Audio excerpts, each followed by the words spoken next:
Last episode में हमने देखा था कि जब जियान और गोल्डन ड्रैगन किंग उस गुफा से बाहर आ जाते हैं, जो कि एंशिएंट गॉड का जो गुफा था, उसके बाद गोल्डन ड्रैगन किंग जियान को बताने लगते हैं कि क्या तुम यहाँ का रूल्स रेगुलेशन नहीं जानना चाहते डाउरी कंटिनेंट के। फिर जियान भी इंटरेस्ट के साथ बोलता है कि हाँ मास्टर, मुझे बताइए। फिर मास्टर जियान से बताते हैं कि डाउरी कंटिनेंट में 3 चीज़ें हैं जिससे एक स्ट्रॉन्गर वीकर पर्सन में डिफरेंशिएट किया जा सकता है। पहला चीज़ तो खुद का ताकत यहाँ तक पहुँच जाना चाहिए कि हाँ वो खुद को अपने आप डिपेंड कर सकता है। और दूसरा चीज़ रहता है कि एक अच्छा सा फाइटिंग स्किल। और तीसरा चीज़ है एक कल्टिवेशन टेक्निक। जितना अच्छा कल्टिवेशन टेक्निक होगा उतना अच्छा तुम्हारा ग्रो होगा, और जितना अच्छा और एडवांस फाइटिंग स्किल्स तुम्हारे पास रहेंगे उतने अच्छे तुम आगे बढ़ सकते हो। हालांकि तुम्हें अगर एडवांस लेवल की फाइटिंग स्किल्स चाहिए तो तुम्हें किसी सेक्ट में या फिर किसी फैमिली की रॉयल फैमिली की आर्मी में ज्वाइन होना पड़ेगा। अगर खुद ऐसे ही ढूंढते रहोगे तो कभी शायद नहीं मिलेगा। और मास्टर फिर करेंसी के बारे में बताते हैं, उसे बोलते हैं कि हाँ यहाँ पे गोल्ड कॉइन और सिल्वर कॉइन और कॉपर कॉइन चलते हैं, उसके बारे में डिटेल में बता देते हैं। आखिर में मास्टर अल्केमिस्ट के बारे में बताते हुए बोलते हैं कि हाँ तुम्हारे वहाँ पे जैसे कुछ अल्केमिस्ट रहा करते थे 9th ग्रेड तक, यहाँ पे उसके बाद से उससे भी ज़्यादा एडवांस लेवल की अल्केमिस्ट रहते हैं, और तुम्हें इसके बारे में भी डिटेल में बताता हूँ। और जेन को जैसे ही इस नई दुनिया के बारे में थोड़ा ज्ञान आ जाता है, उसके बाद वो नई दुनिया की तरफ देख के बोलते हैं चलो हम भी देख लेते हैं दुनिया है कैसा। एपिसोड का स्टार्टिंग ऐसे होता है, आसमान में एक रिपल क्रिएट होकर वहाँ पे एक पोर्टल ओपन होता है, वहाँ से एक आदमी बाहर आता है जो पतला सा था, और ये जियान ही था। अभी उसका टारगेट था दूधी कंटिनेंट के अंदर जाना। तभी जियान सामने देख के बोलता है कि क्या यही है दाऊदी कंटिनेंट। वैसे देखा जाए तो यहाँ पे जो दाऊदी एसेंस है, जो कि एक दाऊदी के लिए आगे ब्रेक थ्रू करने के लिए हेल्पफुल रहेगा, यहाँ पे भर भर के पड़ा हुआ है। और स्पिरिचुअल एनर्जी भी काफ़ी ज़्यादा है, जैसे कि द्विकी कंटिनेंट में रहा करता था उससे के ज़्यादा यहाँ पे मौजूद है। और इसलिए शायद इसको अपर प्लेन बोलते हैं और उसको लोअर प्लेन बोलते हैं। यानी द्विकी कंटिनेंट को निचला द्वीप बोलते हैं और दाऊदी कंटिनेंट को ऊपरी द्वीप बोलते हैं। तभी जियान पूछता है कि मास्टर हम जा कहाँ रहे हैं, लेकिन मास्टर कुछ जवाब नहीं देते और जियान को आगे जाने के लिए बोलते हैं, क्योंकि जियान को वो चाहती थी जियान भी ये एटमॉस्फेयर को थोड़ा एंजॉय करे। और बताते हैं कि दूधी कंटिनेंट 4 भागों में डिवाइडेड है। यहाँ पे जो 4 भाग है, southern part, eastern part, western part और नॉर्दर्न पार्ट। हम लोग अभी नॉर्दर्न मोस्ट पार्ट की तरफ जाएंगे अभी, क्योंकि वो एक्चुअली में सबसे कमज़ोर एरिया है इस चारों भागों में से। लेकिन वहाँ पे मेरा कुछ पर्सनल इश्यूज है जिसको हमें रिजॉल्व करना पड़ेगा। और वहाँ पे एक फ्लेम को, मतलब एक होली फ्लेम को भी मैंने कई साल पहले वहाँ पे महसूस किया था, और शायद मुझे लगता है कि वो वहाँ पे होगा कि नहीं, फिर भी अगर होगा तो हमारे लिए अच्छा रहेगा। और जियान को भी तो चाहिए ही होली फ्लेम्स, तो वो मना नहीं करता, बोलता है हाँ चलो चलते हैं। तभी गोल्डन ड्रैगन किंग बोलते हैं कि चलो अभी नीचे उतर जाओ, यहाँ पे उड़ के जाना एक्चुअली में खतरों से खाली नहीं है, क्योंकि कुछ फ्रैक्शंस यहाँ पे जो रूल करते हैं उनका स्ट्रिक्ट रूल है, यहाँ पे उड़ना मना है, हमें चल के जाना पड़ेगा। जियान भी कुछ आर्गूमेंट नहीं करता और नीचे उतर जाता है और चल के जाने लगता है। तभी हम एक दूसरी जगह का सीन देखते हैं, जहाँ पे एक यंग लड़की खड़ी हुई थी और उनके सामने कुछ बदमाश लोग खड़े हुए थे और उसके साथ बदतमीजी कर रहे थे। वो लोग उसे बोलते हैं कि अगर तुम हमें ट्रेजर पवेलियन की लोकेशन बता दोगे तो हम तुम्हें जाने दे सकते हैं, नहीं तो तुम्हें यहाँ पे हम लोग ऐसे ही बेइज्जत करते रहेंगे। वो ग्रुप का जो लीडर था वो काफ़ी देर से उस लड़की को बेइज्जत करता जा रहा था, लेकिन वो लड़की उनसे थोड़ा कमज़ोर रहती है, इसलिए वो चुपचाप वहाँ पे खड़ी रहती है। तभी वो लड़की बोलती कि देखो मुझे पता नहीं है ट्रेजर पेविलियन कहाँ पे है, मैं तो एक सर्वेंट हूँ मो फैमिली का, जो मैं कुछ काफ़ी टाइम से वहाँ पे उनको सर्व कर रही हूँ। लेकिन तुम्हें अगर चाहिए ट्रेजर पेविलियन का लोकेशन तो तुम जाके मो फैमिली को पूछ सकते हो। फिर वो ग्रुप का जो लीडर रहता है वो बोलता है कि क्या मो फैमिली को पूछें? क्या हम मो फैमिली को कैसे पूछें? क्योंकि हम लोग जहाँ पे मो फैमिली के पास गए थे तो वहाँ पे वो मो फैमिली का जो लीडर था वो तो मरा पड़ा है वहाँ पे, और तुम्हारे पास ही उस ट्रेजर का जो नक्शा वगैरह तुम्हारे पास ही होना चाहिए। क्या कहते तुम हमें वो ट्रेजर का नक्शा दोगे कि नहीं दोगे, बोलो। तभी वो लड़की बोलती कि तुम्हें इतना रीजन ढूंढने की ज़रूरत नहीं है। मुझे पता है तुम लोग मुझे मारने के लिए और मुझे लूटने के लिए ही इधर आए हो। अगर तुम्हें मुझे मारना ही है तो मुझे मार दो, क्योंकि मेरे पास तो कुछ है ही नहीं और मैं खुद का सेफ्टी भी खुद नहीं कर सकती। मैं तुमसे कमज़ोर हूँ, इसलिए मुझे तुम बुली कर रहे हो। और तुम्हें ये भी पता है कि ट्रेजर मैप जैसा कुछ चीज़ होती नहीं है। तभी वो ग्रुप का लीडर पीछे देख के बोलता है कि उसके बंदों को बोलता है कि जाओ उसके जो सारे कपड़े हैं उसको उतार दो, उसको पूरी तरह से कपड़े उतार के उसके जो रिंग है उसके रिंग के अंदर ढूंढ ले वो उसका वो ट्रेजर हमें मिलना चाहिए। तभी वो उसको जो पीछे खड़ा हुआ था एक बंदा चला जाता है उसको, और वहाँ पे वो सबके सामने उस लड़की को वहाँ पे उसका कपड़े को फाड़ डालता है और वो लड़की वहीं पे सबके सामने नेकेड खड़ी रह जाती है। तभी वो लड़की घबराते हुए उन लोगों से बोलता है कि तुम तो किसी जानवर से भी ज़्यादा बदतर हो। हालांकि उसके पास जो रिंग था वो उसका मॉम डैड का एक आखिरी निशानी था और वो उसको खोना नहीं चाहता था, लेकिन वो लोग उस रिंग को लेने के लिए उसके पास आए थे। तभी हमें जियान की सीन दिखाया जाता है और वहाँ पे जो गोल्डन ड्रैगन किंग है वो जियान से बोलते हैं कि जियान सुनो, तुम अभी तुम्हारे अपने राइट में चलो, ईस्ट की तरफ चलो। वहाँ पे कुछ मुझे फेमिलियर ऑरा जो है मुझे फील हो रहा है। लगता है कोई मेरा दोस्त भी हो सकता है या फिर कोई दुश्मन हो सकता है, मुझे पता नहीं, लेकिन यहाँ पे होना तो नहीं चाहिए। लेकिन जो भी हो तुम्हें वो आगे चल के मदद करेगा, इसलिए तुम उसके पास चलो। जैसे ही जियान वहाँ पे उन लोगों के पास पहुँचता है तभी उसके शरीर से वो जियोली भी बाहर आ जाते हैं और जियोली देखती है कि यहाँ पे जो भी लोग इस लड़की के साथ बदतमीजी करें वो अच्छा लोग तो है नहीं, इसलिए वो तुरंत ही उनके पास में जाता है और उसे चारों तरफ अपना फ्लेम को स्प्रेड कर देता है। उसकी वजह से कुछ ब्लास्ट उधर होता है बूम बूम करके। जो भी लोग उस लड़की को छूने वाले थे वो सब दूर जाके पड़ते हैं। हालांकि वो लड़की भी अपने पवित्रता को बचाने के लिए कोशिश कर रही थी, लेकिन वो शायद उसमें नाकाम हो जा रही थी। तभी वहाँ पे एक बंदा बोलता है कि सर आप जो भी है हमारे बीच में मत पड़ो, ये जो लड़की है हमारा टारगेट है और इस ब्यूटी को बचाने के चक्कर में तुम ज़्यादा हीरो मत बनो। तभी वहाँ पे जो एक बंदा जाके गिरा था उस लड़की को टच करने वाला था और ज्वेली के अटैक से जो जाके दूर पे गिरा था, वो वहाँ पे एक्चुअली में डेथ होने वाला था उसका, और वो घबराते हुए जियान की तरफ देख के वहाँ पे मर जाता है। तभी वो लड़की घबराते हुए जियान की तरफ देख के बोलती कि देखिए ये लोग जो हैं ये बहुत ताकतवर है, वो जो उनका लीडर है वो एक 6 स्टार डाउडी में ब्रेक थ्रू कर चुका है, आपको इसे संभल के लड़ना पड़ेगा और मैं नहीं चाहती कि मेरी वजह से आप कोई ट्रबल में पड़ो, इसलिए मुझे छोड़, मैं तो उनका टारगेट हो गई, वो मुझे जो करना चाहेंगे कर देंगे, आप यहाँ से प्लीज़ चले जाइए। तभी वो जियान की तरफ देख के ये सब कहता है, लेकिन कुछ ही सेकंड के अंदर जियान फिर से एक अटैक करके और कुछ लोगों को वहाँ पे मार देता है। पर बाकी के जो बचे कुछ लोग रहते हैं वो जियान की तरफ देख के अभी घबराने लगते हैं कि ये बंदा है कौन यार, एक ही अटैक में इतने लोगों को मार दिया। तभी जियान उस लड़की की तरफ एक मेडिसिनल पिल दे के बोलता है कि देखो अगर तुम्हें पॉइजन की कोई चिंता नहीं है तो तुम इस मेडिसिनल पिल को खा सकते हो, ये तुम्हारी जो बॉडी में जो इंजरीज है ये जल्दी से हील कर देगा। तभी वो लड़की जियान की तरफ देख के ये सब भूल चुका था कि हाँ यार मैं अभी यहाँ पे नेकेड खड़ा हूँ, लेकिन वो उसके सामने जियान था, उसको उसने सेव कर लिया था, इसलिए वो ग्रेटफुल था उसकी वजह से, और वो बिना कुछ सोचे समझे जियान की तरफ देख के वो मेडिसिनल पिल ले लेता है। हालांकि जियान को थोड़ा एम्बेरस फील होता है कि इस तरीके से उसको सेव करना पड़ रहा है।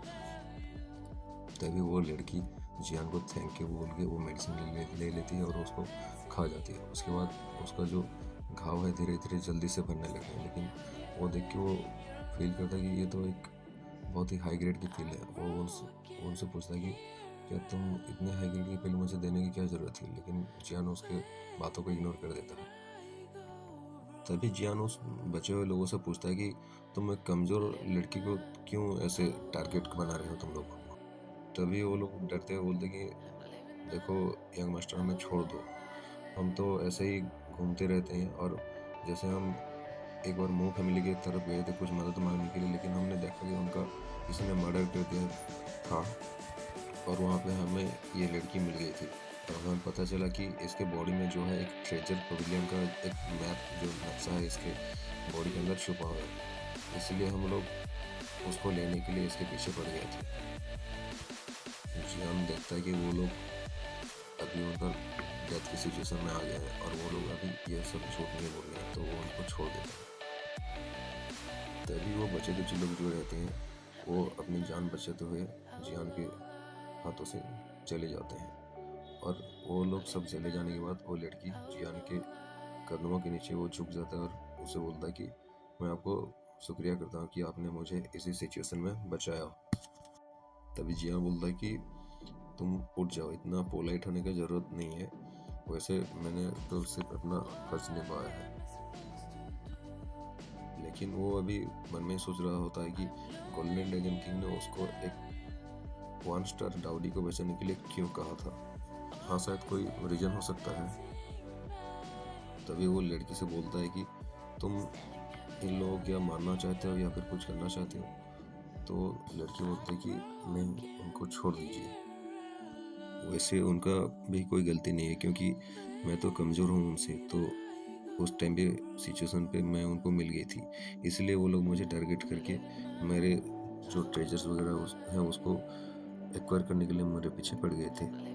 और वैसे भी मुझे मेरे माता पिता को ढूंढना है और मुझे मू फैमिली ने पाल पोस के बड़ा किया था, इसलिए मुझे मू फैमिली का भी प्रतिशोध लेना पड़ेगा। लेकिन मैं अभी बहुत कमज़ोर हूँ, मुझे जल्दी से ताकतवर बन के ये सब करना पड़ेगा। तभी जियान उस लड़की की तरफ देख के बोलता है कि क्या तुम कुछ और कहना चाहते हो, क्योंकि वो लड़की थोड़ा एम्ब्रेस फील करके कुछ कहना चाहती थी। अगर कुछ कहना नहीं चाहते हो तो मैं अभी इधर से चला जाता हूँ, तुम अपने रास्ते चले जाओ। तभी वो लड़की एम्ब्रेस तरीके से बोलती कि देखिए, मैं आपने मेरे मदद किया इसलिए मैं आपका आभारी हूँ और मुझे आपको फॉलो करना पड़ेगा। लेकिन मुझे जो मू फैमिली का जो मर्डर का मैटर है उसको भी इन्वेस्टिगेट करना पड़ेगा, लेकिन मेरे पास उतना ताकत नहीं है कि उसको मैं इन्वेस्टिगेट कर सकूं। और एक्चुअली मैं वो चाहती थी कि जियान के साथ वो चले जाए, क्योंकि यहाँ पे उसको रहने का कोई मतलब ही नहीं है, क्योंकि यहाँ पे उसका जो फैमिली तो है नहीं और मू फैमिली के जिसने उसको पाल पोस के बड़ा किया था वो भी अब सब खत्म हो चुका है। वैसे भी एक कमज़ोर आदमी को तो हमेशा सब लोग बुली करते हैं और एक कमज़ोर आदमी कभी भी अपने माता पिता को ढूंढ भी नहीं सकता। ये बोल के वो जियान की तरफ देखने लगता है और जियान भी याद करने लगता है उसका पुराने दिन को, कि वो भी एक दिन इतना ज़्यादा कमज़ोर हुआ करता था कि दूसरे कोई भी आगे उसको बुली करके चला जाता था। और ये लड़की भी अभी उसी स्टेट में यहाँ पे है। तभी जियान बोलता है कि ठीक है, मैं तुम्हें तो मदद कर दूंगा, लेकिन मुझे मुझे भी इस कॉन्टिनेंट में अपनी ताकत बढ़ाने के लिए बहुत सी चीज़ों को ढूंढना है और कुछ मिस्ट्रीज वगैरह उसको हमें मुझे सॉल्व आउट करना है। और मैं अगर एक लड़के को मेरे साथ लेके जाऊंगा तो शायद उसको मेरी वजह से तकलीफ नहीं होगी। तभी उसके रिंग में से एक आवाज़ आता है जियान को कि जियान, ज़्यादा पागल मत बनो, इस लड़के को अपने साथ लेके चलो, क्योंकि ये लड़की एक बहुत ही स्पेशल, कुछ रेयर रेयर लड़की है और इसको अगर तुम अभी अपने साथ लेके जाओगे तो बाद में जाके तुम्हें बहुत फ़ायदा होगा और इसके लिए तुम मुझे ही थैंक बोलोगे। तभी जियान मान जाता है और उस लड़की को अपने साथ लेने के लिए बोलता है। तभी वो लड़की बोलती है कि हंसते हुए बोलती कि मास्टर, मेरा नाम किंग युवान है और आपका नाम क्या है, मुझे आपका नाम पता नहीं है। वैसे किंग युवान जो थी वो स्ट्रेंजर्स लोगों से ज़्यादा भरोसा नहीं करती, क्योंकि उसने मो फैमिली के लोगों से पहले से सुन रखा था कि जो लोग ऐसे ही मतलब किसी को मदद करने के लिए आते हैं उनका जो इंटेंशन ज़्यादा अच्छा भी नहीं हो सकता है। लेकिन जब से किंग युवान ने जियान को पहली बार से देखा है, वो एक स्ट्रेंज फीलिंग करी, मतलब उसको जियान के साथ कुछ सेफ फील हो रहा था और उसके भीतर से एक आवाज़ आ रही थी कि हाँ, इस इंसान को तुम फॉलो करो क्योंकि ये तुम्हें आगे जाके मदद करेगा। और इसी की वजह से वो लड़की बिना कुछ कहे ही उस मेडिसिनल पिल को जो जियान ने दिया था उसको खा लिया था। और जियान भी उस लड़की की तरफ देख के बोलता है कि मुझे तुम मास्टर मत बुलाओ, मेरा नाम जियान है और तुम्हें मुझे जियान बोल के बुलाना चाहिए। और जियान ये मन में सोच रहा होता कि जबकि मास्टर ने कहा है कि ये लड़की कुछ खास है, इसलिए मुझे अपना नाम को चेंज करने की ज़रूरत नहीं है, मैं उसके ऊपर भरोसा कर सकता हूँ। वैसे वो लड़की जियान को मास्टर नहीं, मालिक बोल के बुलाता रहता था, इसलिए जियान उसको मना करता कि मुझसे तुम मुझे मालिक बोल के मत बुलाओ, जियान ही बोलो। लेकिन तभी वो लड़की बोलती कि मालिक, मैं अगर आपको मालिक नहीं बुलाएंगे तो क्या बोल के बुलाऊंगे, क्योंकि आपने मुझे सेव किया है और मुझे एक नया ज़िंदगी दी है और मैं आपका अभी आभारी हूँ। अगर आपको बुरा न लगे तो मैं आपको इन फ्यूचर ब्रदर जियान बोल के बुला सकता हूँ। वैसे वो लड़की के नेचर से वो घबरा रही होती कि जियान जो है मना ना कर दे कि हाँ मुझे भैया मत, मुझे ब्रदर मत बुलाओ, क्योंकि मोम फैमिली में वो एक सर्वेंट की तरह रह रही थी। तभी जियान बोलता है कि ठीक है, तुम मुझे ब्रदर बोल के बुला सकते हो। और सोचता है कि वैसे तो मैं इतना भी अच्छा आदमी नहीं हूँ, लेकिन गोल्डन ड्रैगन किंग ने मुझे कहा है कि तुम कुछ खास हो, इसलिए मुझे तुम्हें अभी इतना भी ये नहीं करना चाहिए कि तुम फिर से ये फील करो कि मैं अभी लावारिस बन के घूम रहा हूँ। तो इसलिए वो बोलता है कि हाँ तुम मुझे भैया बुला सकते हो। तभी वो लड़की खुश हो जाती है और बोलती है कि ब्रदर जियन, अगर आपको अभी कुछ काम नहीं है, कहीं पे जाना नहीं है, तो क्या हम मोम फैमिली का जो इश्यू है वो वहाँ पे कुछ इन्वेस्टिगेट करने के लिए जा सकते हैं। तभी जियान उस लड़की की तरफ देख के बोलता है कि क्या तुम्हें यहाँ का सिचुएशन के बारे में पता है, क्योंकि मैं कुछ देर पहले यहाँ पे घूम रहा था और मुझे एक पास की सिटी में जाना है, कुछ मेडिसिनल पिल को खरीदना है और वहाँ पे एक मैप को भी मुझे लेना है, क्योंकि मुझे आगे चल के उस मैप के जरिए, मैं यहाँ पे नया हूँ ना, इसलिए मुझे आगे चल के वो काम में आएगा। वैसे जियान भी चाहता था कि मोम फैमिली के बारे में ज़्यादा कुछ जाने और उसके बारे में जानने से जियान को यहाँ का जो पावरफुल फोर्सेस हैं उसके बारे में भी जानने को मिलेगा। तभी वो लड़की जियान की तरफ देख के बोलता है कि हाँ भैया, मुझे पता है कि यहाँ पे क्या चल रहा है, क्योंकि आपने मुझे कहा है कि मुझे मदद करेंगे मो फैमिली का इन्वेस्टिगेट करने के लिए, तो मैं आपके कंधों पे ज़्यादा बोझ बन के नहीं रहूँगी, मैं आपको यहाँ पे खुद ही लेके जाऊँगी इन्वेस्टिगेट करवाने के लिए।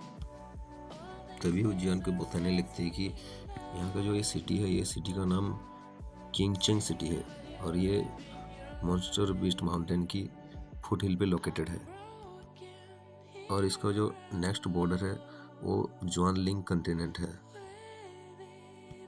और इसी कॉन्टिनेंट का बॉर्डर रहने की वजह से ये जो सिटी है हमेशा ये हरा भरा रहता है और यहाँ पे लोग भी ज़्यादा अच्छे तरीके से रह पाते हैं।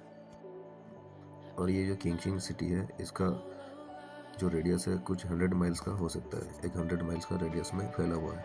तब वो दोनों उड़ के उस सिटी की तरफ जा रहे होते हैं और जियान की स्पीड से तो वो कुछ ही मिनटों में वहाँ पे पहुँच जाते हैं, लेकिन वो किंग युआन को जो थोड़ा सा चोट लग जाता है, उसके हाथ में लग गया था, इसलिए वो थोड़ा स्लो हो गई थी और उसके पीछे पीछे आ रही थी। तभी वो दोनों किंगचिंग सिटी के तरफ उड़ के चले जाने लगते हैं। जियान की स्पीड से कुछ ही मिनटों में वहाँ पे पहुँच जाते हैं, लेकिन किंग युआन जो रहता है वो थोड़ा स्लो में उसके पीछे पीछे आता है, क्योंकि उससे थोड़ा चोट लग गया था। तभी वो किंग युआन जो रहती है वो जियान से पूछते हैं कि ब्रदर जियान, आप अकेले क्यों घूमते हो? क्या आप इतने ज़्यादा पावरफुल हो कि आप यहाँ पे पूरे कंटिनेंट को एक्सप्लोर करने के लिए निकल चुके हो? और अभी किंग युआन के मन में जियान को लेके काफ़ी सारे सवाल उसके भीतर चल रहे थे कि उसको लगता था कि जियान जो है उसके सामने एक मिस्ट्री है, तो वो पूछना चाहता था कि क्या है। और आज का ये जो एपिसोड है यहीं पे ख़त्म होता है और हम नेक्स्ट एपिसोड में देखने वाले हैं जुआनलिंग कॉन्टिनेंट के बारे में और कुछ रॉयल फैमिलीज़ के बारे में भी हम लोग जानेंगे। तब तक के लिए